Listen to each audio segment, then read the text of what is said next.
বৈশাখের কাঠফাঁটা রোদে কিলোমিটারের বেশি দীর্ঘ লাইনে দাঁড়িয়ে জ্বালানি তেলের অপেক্ষা। রাজধানীতে মোটরসাইকেল সহ গাড়ি চালকদের এটাই এখন নিত্যদিনের সূচি। তেল সংগ্রহে ঢাকায় পেট্রোল পাম্পগুলোর সামনে আজও মোটরসাইকেল ও গাড়ির দীর্ঘ সারি তৈরি হয়েছে। রাজধানীর অধিকাংশ পাম্প গুরুত্বপূর্ণ মোড় ও সড়কের সংযোগস্থলে থাকায় জ্বালানি নিতে আসা গাড়ির লাইন সরাসরি সড়কে উঠে যায়, ফলে আশপাশের পুরো এলাকায় যান চলাচল ব্যাহত হয়। এতে দুর্ভোগ চরম আকার ধারণ করে।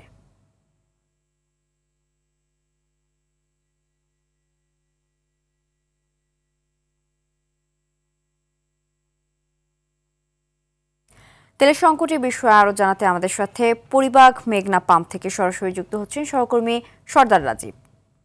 রাজীব, পাম্পে তেল দেওয়া শুরু হয়েছে কিনা, সংকটের বিষয়ে কি বলছে পাম্প কর্তৃপক্ষ, জানাবেন?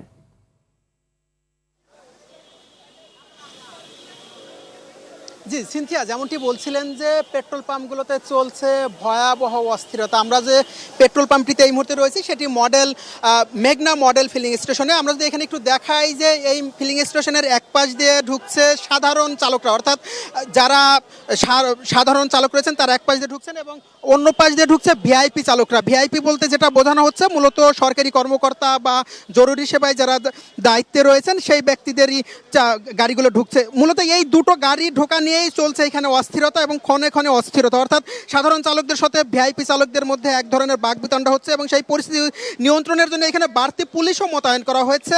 ইতিমধ্যে আপনাকে যদি জানিয়ে রাখি, এখন থেকে মাত্র 5 মিনিট আগে এখানে একজন ভুয়া পুলিশ সদস্য আটক হয়েছে এবং তিনি মূলত একটি ভুয়া পুলিশ কার্ড বানিয়ে ভিআইপি পাস দিয়ে প্রবেশ করে তেল নিতে চেয়েছিল এবং পুলিশের জেরার মুখে তিনি সেটি প্রমাণ করতে না পারার কারণে তাকে আটক করা হয়েছে। সর্বশেষ যেটা জানতে পেরেছি, তার নাম শাহিন এবং তিনি কাঁটাবনে মার্কেটে চাকরি করেন। এর আগে তিনি এভাবেই পুলিশ পরিচয় দিয়ে নিজস্ব একটি আইডি কার্ড ব্যবহার করেই এই তেল নেওয়ার কাজ করছিলেন। আমরা যখন এইখানে এই তথ্যটি জানাচ্ছি, ঠিক পাশের পদ্মা অয়েল কোম্পানির ডিলার পয়েন্ট পূর্বাচল ট্রেডার্সে কিন্তু কোনো তেল নেই, অর্থাৎ সর্বশেষ তাদের 13 তারিখে বিকেলে 9,500 লিটারের একটি অকটেন এবং পেট্রোলবাহী ট্যাঙ্কার এসেছিল এবং সেই তেল তার পরের দিন বিকেলে সন্ধ্যার পরেই শেষ হয়ে যায়, অর্থাৎ তারপরে থেকে আজ 2 দিন কিন্তু তাদের কোনো তেল নেই।